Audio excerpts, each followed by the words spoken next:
Look, they're here. Wow, our ET is amazing. That's a plane. Yeah, well, 1,700 bags of pretzels flying through the air is pretty amazing too.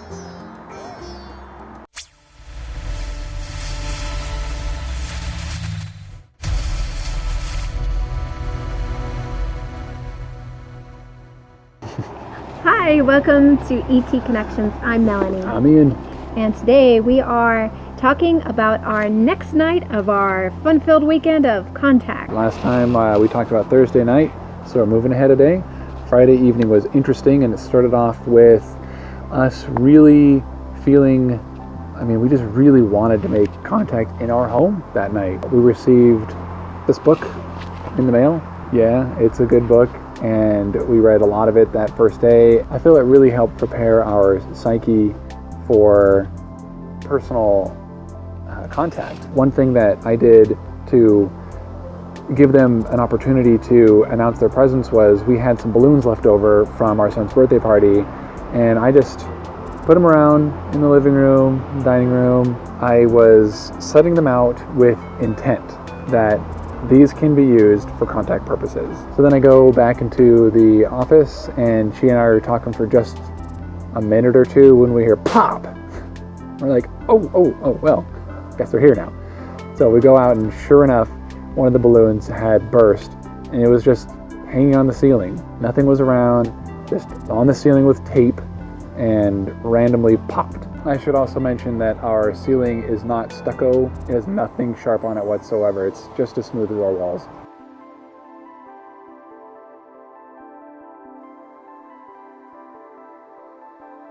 Well, we both instantly knew it was contact.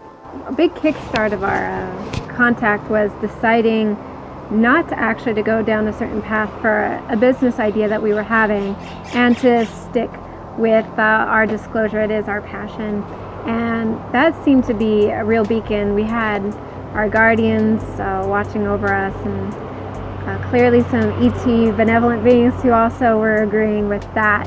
So after the balloon popped, we began to make dinner. We were very excited, and we felt the need to verbally invite benevolent ETs to formally welcome them into our home. We did set a specific time that it would be this night and the following night as well, that they were welcome. It felt really nice to formally invite them.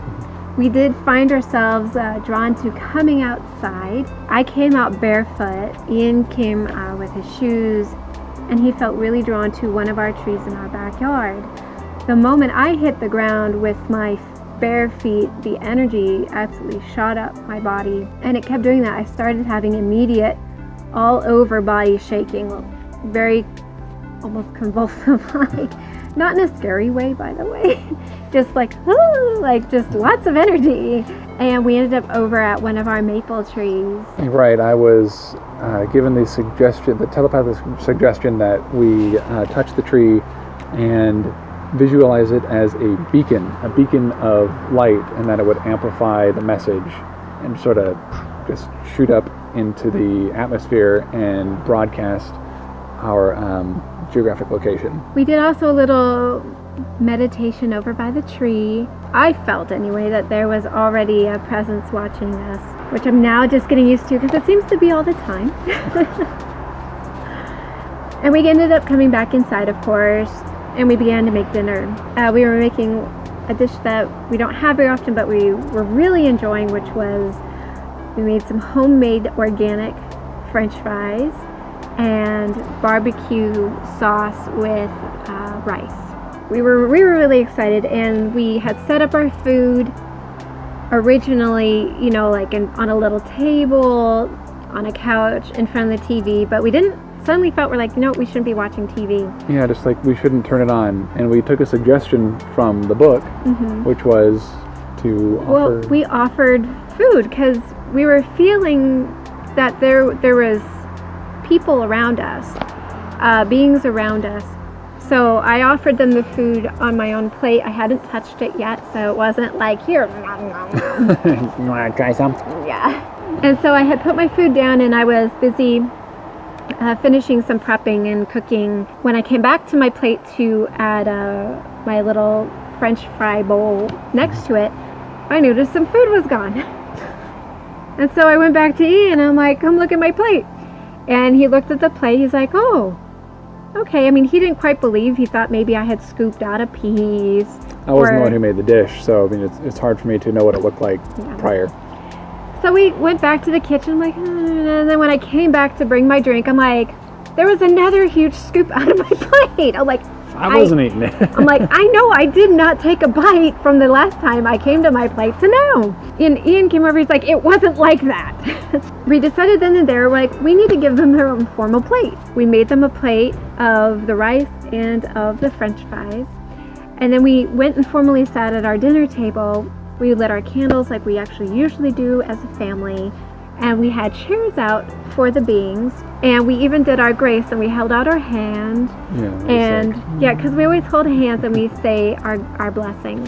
And of course, when we both held out our hands started buzzing. And I felt tingly. I felt like an energetic kind of a pressure. So we're like, oh my gosh. I mean, we were really feeling it. We were feeling that presence. We could feel that energy.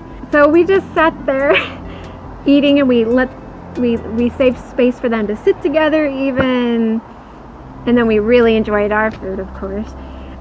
We really hoped that they were enjoying it too. We couldn't tell this next time if they were eating or if they had just politely tried it and they were done. I felt like I had noticed some little spots out of it. And when we were done, we didn't want to waste food, so we did eat the leftovers. And I have to say, the first couple bites I took had a different taste. It did not initially taste like what I had made. And so I was sitting with Ian, I'm like, I had asked the beans, I'm like, what would you like to see next? Or what would you like to do next? And at the moment, it was just one word, play. And then I instantly asked Ian, I'm like, what do you think we should do? And I'm like, well, I'm feeling like they want us to play one of our games. And I'm like, oh my gosh, I just said that. They just said that. So he chose the game Jenga. And what made this interesting was that we sat on the floor. When we have a dog, and our big dog loves to be with us. He's very protective of us. He always wants to be with us. He wasn't with us. In fact, he was on the other side of the room, sleeping so deeply that he doesn't even sleep that deep, like at night. If you were to step out of the bedroom or you were to get up with him, like he would likely get up with you. So he was sleeping incredibly deep, to the point where we were playing this Jenga game and we could tell that the beings were on either side just kind of observing, and there was, I think we had felt up to 4 to 6. Yeah, that was interesting because I was thinking in my mind 4 to 6 beings around, and I had asked her, how many do you think are here? And she had said about 4 or 6. I was like, Anyway, our dog, he was even acting like a puppy. Like he would lift his head up and then just like keep falling asleep just like puppies do, and he's not a puppy anymore. No, he's 2 years old and he has not done the falling asleep while sitting up thing since he was a few months old. I haven't seen him do that in a really long time, and he's just sitting there like drugged. So one thing Ian had picked up on was that there was what kind? Oh, right. The other thing, I felt like one of the beings was there to keep him calm. Like this was a real animal lover, a real soft spot for creatures of all kinds, and this particular being was over there and keeping Boji in a sedative state. That way the other beings that were interacting with us wouldn't feel alarmed or threatened. Oh, one thing I had forgotten to mention was while we were outside initially, I had, after the huge surges of energy, I was focusing on calming my body down so I could hear any messages that were coming through. And I heard 1 to 2 a.m. be outside for contact. And I'm like, is it 1 a.m. or 2 a.m.? They're like 1 to 2, between 1 and 2.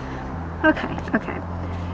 So it was kind of starting to get late, and we decided that we would head to bed and set an alarm. Right about 3 to 5 minutes before the alarm went off, I was in a sound sleep, and I just woke up, not like groggy and like, it was not a natural wake up. It was just instantly you're awake. And the moment my eyes opened, I heard it's time to get up. Then my alarm went off, and I suddenly felt very fearful. And I'm like, oh my gosh. Ah. And so I kind of laid in bed for a while, and eventually, got Ian up, and he's like, what did you feel? Yeah, and we had the sheets off at that time, and I suddenly felt this, it was like a breeze or like a feather being dragged along my leg, just this quick. I was like, oh, cool, all right. Time to get up. So we got dressed and we came out in our backyard. I was feeling very nervous. It felt extremely real, as I know it is. The first night I was very nervous, so what I did was I started singing some songs to try to calm my nerves. And I definitely recommend music if you're nervous. Just singing some songs out loud or playing some songs that make you feel cheerful really help to really dissipate that fear quickly. After doing that, I did leave a couple more lights on, but after a while I felt more ready. Now granted, this night we heard a lot of like branches falling and breaking, but it kept getting closer to us. Oh yeah, yeah, that's true. We did. They seemed like they were probably about 2 or 3 yards away. Not yards as in the measurement, but yards as in people's yards.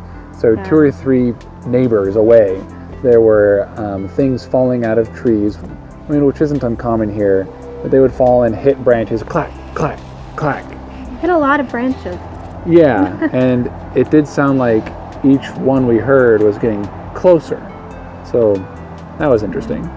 And what's interesting is at the 2 a.m. mark, when they said contact, between that time, our neighbor comes out. And so we're like, wow, they knew that there was going to be this sweet spot of time where there would be enough privacy to make contact. I do feel that this was kind of a test run to see, will they come out? How is their adrenaline going to be? And just kind of taking it step by step.